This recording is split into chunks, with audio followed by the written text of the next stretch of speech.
Friends வாழைப்பூ வடை எப்படி செய்யலான்னு பார்ப்போமா? வாங்க. இங்கே பாருங்கள், 2 கப்பு கடலப்பருப்பு எடுத்துக்கிட்டேன். 2 மணி நேரம் ஊற வச்சுருந்தேன். இங்கே பாருங்கள், அரைச்சிட்டேன். நல்லா இந்த அளவுக்கு அரைச்சிக்கிட்டோம்னா போதும். வாழைப்பூ ரொம்ப போட வேணாம். நான் ஒரு பூவில் இங்கே பாருங்கள் கொஞ்சம் எடுத்துருக்கேன். வாழைப்பூ பெரிய வெங்காயம்னாலும் போட்டுக்கலாம், சின்ன வெங்காயம் போட்டுக்கலாம். நான் ஆனியன் போட்டிருக்கேன்.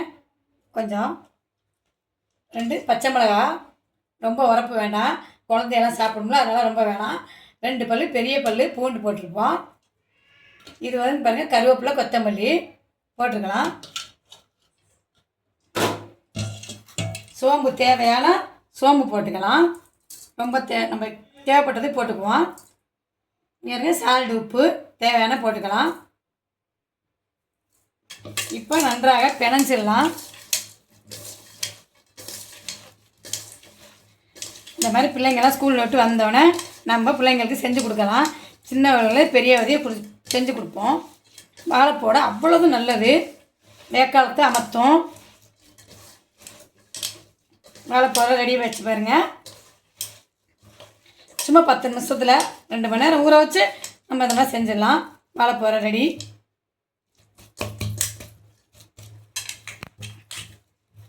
வச்சுட்டு ரிப்பன் ஆயில் ஊற்றிருக்கிறேன்.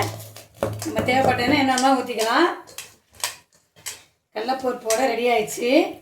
எண்ணெய் நல்லா காயணுங்க. ஏன்னா கொஞ்சம் பச்சை வடையில் போட்டோம்னா மெதுன்னு எண்ணெய் இழுக்கும். அதனால் எண்ணெய் இருந்துச்சுன்னா மயக்கம் வரும். அதனால் நல்லா பிணைஞ்சிட்ட பாருங்கள். நல்லா எல்லாம் ஒன்று சேர்ந்துருச்சு. மசாலாலாம் நல்லா இருக்கு பாருங்கள். இந்த மாதிரி உருண்டையை ஒட்டி வச்சுக்கலாம்.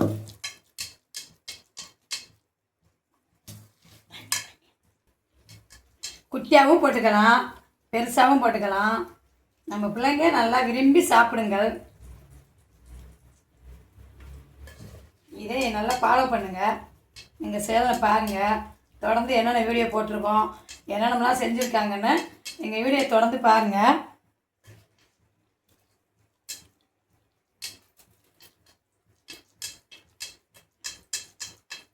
ஒருத்தர் சொல்லியிருந்தா வாழைப்பூட எப்படின்னு தெரியலாமாங்க. அதனால தான் இன்றைக்கி முக்கியமாக இன்றைக்கி வாழைப்பூட போட்டிருக்கேன். எங்கள் வீடியோ தொடர்ந்து பார்த்துக்கிட்டே இருங்க. சுலவு பண்ணிக்கலாம். எண்ணெய் நல்லா காயணும். போயிடுச்சு. எண்ணெய் நல்லா காஞ்சிச்சு பாருங்க. இந்த மாதிரி எண்ணெய் நல்லா காயணும்.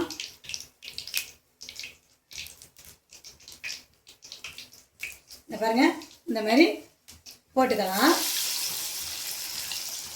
அடுப்பை வேணால் ஸ்லோ பண்ணிக்கலாம். இந்த மாதிரி தட்டிக்கலாம். வேக்காலத்தை பூரா அமர்த்திடும்.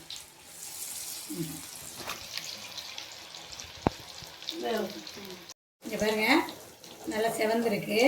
இப்போ நம்ம திருப்பி போட்டுக்கலாம். ஏன்னா ஒரே சைடாக இருந்தால் வேகாத மாதிரி இருக்கும். இந்த மாதிரி திருப்பி போட்டுக்கலாம்.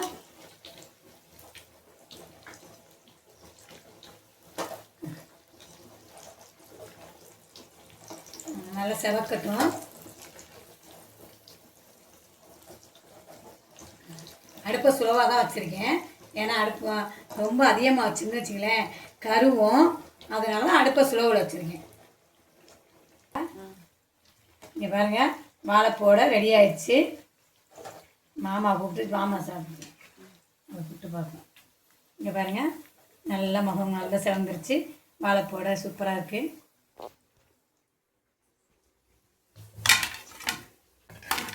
வாழைப்பூட ரெடி ஆயிடுச்சு. இந்த வாழைப்பூ வடையா இதை நான் சாப்பிட்டதில்ல, சாப்பிட்டு பார்த்துட்டு சொல்கிறேன் எப்படி இருக்குன்னு. வாயில் வச்சதுமே கரையுது. வாழைப்பூ பிடிக்காதவங்களே வாழைப்பூ சாப்பிட வச்சுட்டாங்க பார்த்தீங்களா? சூப்பராக இருக்கும், நல்லா இருக்குது. உடம்புக்கு அவ்வளோ ஹெல்த்தின்னு சொன்னாங்க. அதனால நானும் சாப்பிட்டேன். எனக்கு கடை பிடிக்காது, சூப்பராக இருக்குது. நீங்களும் சாப்பிடுங்க. எங்கள் சேனலை சப்ஸ்கிரைப் பண்ணிடுங்க. மறக்காமல் ஃபாலோ பண்ணுங்கள். பாய்.